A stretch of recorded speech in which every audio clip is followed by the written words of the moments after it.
कि खुदा कोई नहीं है। हमको इस गड्ढे से निकालने के लिए आसमान से कोई नहीं उतरेगा, उसके लिए हमको किताबें पढ़नी पड़ेंगी और उन किताबों को पढ़ चुके लोगों को अपने कंधे पर बैठाना पड़ेगा, जो आगे आगे मशालें लेकर चल रहे हैं और हम उनकी तरफ देख भी नहीं रहे। वो कौन लोग थे जिन्होंने सुप्रीम कोर्ट ने जब यूजीसी के फॉर्मुलेशन पर रोक लगाई तो जिन्होंने बधाई दी थी? वो कौन लोग थे जिन्होंने कहा कि समाज आज बराबर होगा?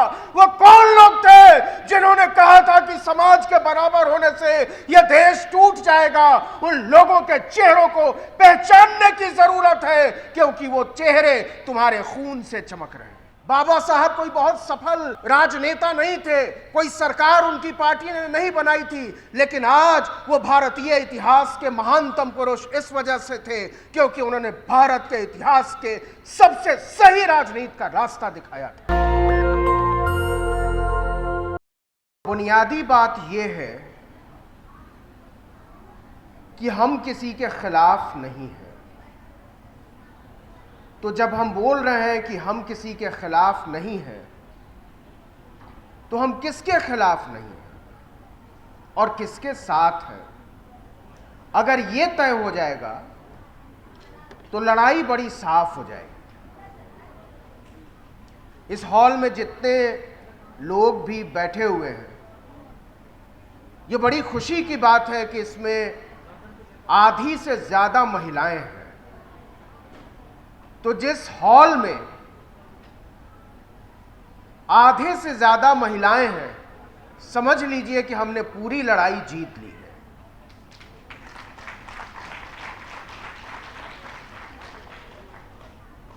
क्योंकि ये ताकत जहां से आई है, जिन लोगों की वजह से आई है, उसकी अगली कड़ी ये है कि किन लोगों के लिए आई है। तो जो बात अभी शंभू कर रहे थे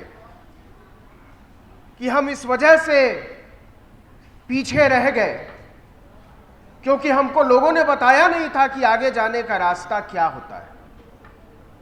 मैं आज भी सोचता हूं कि अगर मुझे किसी ने समय से बताया होता तो शायद मैंने वकालत की पढ़ाई की होती, लेकिन जब तक मुझे यह समझ में आता कि मैं वकील या जज हो सकता था और शानदार वकील हो सकता था, तब तक मैं पत्रकारिता में इतना आगे बढ़ चुका था कि वहां से पीछे नहीं लौटा जा सकता था। ये जो पीछे न लौट पाने की कसक है, वो इस हॉल में बैठे हुए हर बच्चे, हर औरत, हर पुरुष की कसक है। हम चाहते हैं कि हम बहुत पीछे जाकर उन तमाम चीजों को सुधार लें जिसकी वजह से हम आज इस गड्ढे में पड़े हुए। लेकिन एक बात तय है कि खुदा कोई नहीं है। हमको इस गड्ढे से निकालने के लिए आसमान से कोई नहीं उतरेगा, उसके लिए हमको किताबें पढ़नी पड़ेंगी और उन किताबों को पढ़ चुके लोगों को अपने कंधे पर बैठाना पड़ेगा। बिना पढ़ाई लिखाई के कुछ नहीं होने वाला है। यह सब फर्जी बात है कि बिना पढ़े लिखे रील बनाने से और रील देखने से यह दुनिया बदल जाएगी। तो दुनिया जिनकी बदलनी है उनकी बदल चुकी है, और जिन लोगों की दुनिया बदलनी बाकी है उनको किताबों में नजरें धंसानी पड़ेंगी। और खास करके यहां बैठी हुई महिलाओं से मैं कहना चाहता हूं कि यह लड़ाई आप ज्यादा बेहतर तरीके से लड़ सकती है, और ज्यादा बेहतर तरीके से इसलिए लड़ सकती हैं कि आप वंचितों, शोषितों और दमितों में भी सबसे नीचे से संघर्ष देखकर यहां पहुंची। तो आपको ज्यादा बेहतर पता है कि कहां कमी रह गई, कहां बेसी रह गई, कहां हम गलती कर गए। लेकिन जो मूल बात मैं करना चाहता हूं और उसी बात से आगे का रास्ता निकलेगा, वो रास्ता ये है कि किन लोगों ने हमको यहां बैठने पर मजबूर कर दिया। ये बात थोड़ी सी कठिन है, ये बात समझनी थोड़ी मुश्किल है और शायद ये सुनकर बुरा लगेगा, लेकिन शंभू ने जो बात कही थी उसको मैं आगे बढ़ाना चाहता हूं। और वो बात यह है कि आगे बढ़ते हुए हमें पीछे पलटकर उन लोगों को देखने की जरूरत है जिन लोगों ने हमारी पीठ में छुरा भोंका है, और वो हमारे बीच के लोग थे। उन लोगों को पहचानने की जरूरत है जो आगे आगे मशाले लेकर चल रहे हैं और हम उनकी तरफ देख भी नहीं रहे। जरा नजर उठाकर देखिए अपने आसपास। यूजीसी का मामला आया, जब जरा सी बात आई कि भाई छात्रों को बराबर कर दो, किसी को ऊंच नीच की तरह से मत देखो, और रोहित वेमुला नहीं हो, और पायल तड़वी नहीं हो, और दर्शन सोलंकी नहीं हो, तो जरा नजर उठाकर देखिए कि वो पार्टियां जो बहुजनों की राजनीति का दावा करती हैं, वो नेता जो बहुजनों की राजनीति का दावा करते हैं, उनका स्टैंड क्या था? वो कौन लोग थे जिन्होंने सुप्रीम कोर्ट ने जब यूजीसी के फॉर्मुलेशन पर रोक लगाई तो जिन्होंने बधाई दी थी? वो कौन लोग थे जिन्होंने कहा कि समाज आज बराबर होगा? वो कौन लोग थे जिन्होंने कहा था कि समाज के बराबर होने से यह देश टूट जाएगा? उन लोगों के चेहरों को पहचानने की जरूरत है, क्योंकि वो चेहरे तुम्हारे खून से चमक रहे हैं।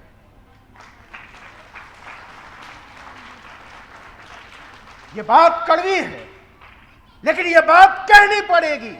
और सच कहूं तो ये बात हमारी तरह के लोगों को दिल पर पत्थर रख के कहनी पड़ती है।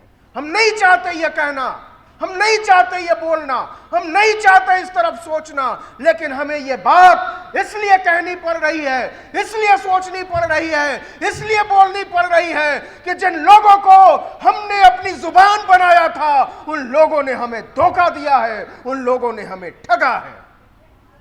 तो जरूरत है कि आपके बीच से नेतृत्व निकले।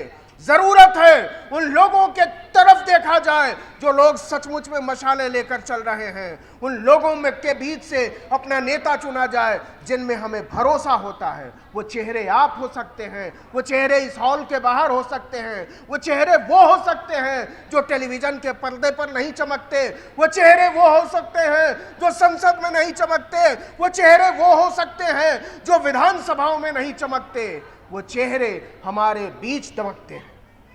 इसलिए मेरे भाई, मेरे दोस्तों, मेरी माताओं, मेरी बहनों, मेरे बुजुर्गों, इस बात को समझो और यह तसल्ली करो कि जिस नेतृत्व की जरूरत है हमको, वो हमारे आसपास के लोग हों, और बुनियादी शर्त यह हो कि वो हमारी पीठ में खंजर नहीं भोंकेंगे। लेकिन एक आखिरी बात जो मैं जोड़ना चाहता हूं वो ये है कि राजनीति अलग चीज है और विधानसभा और संसद में बैठना अलग चीज है।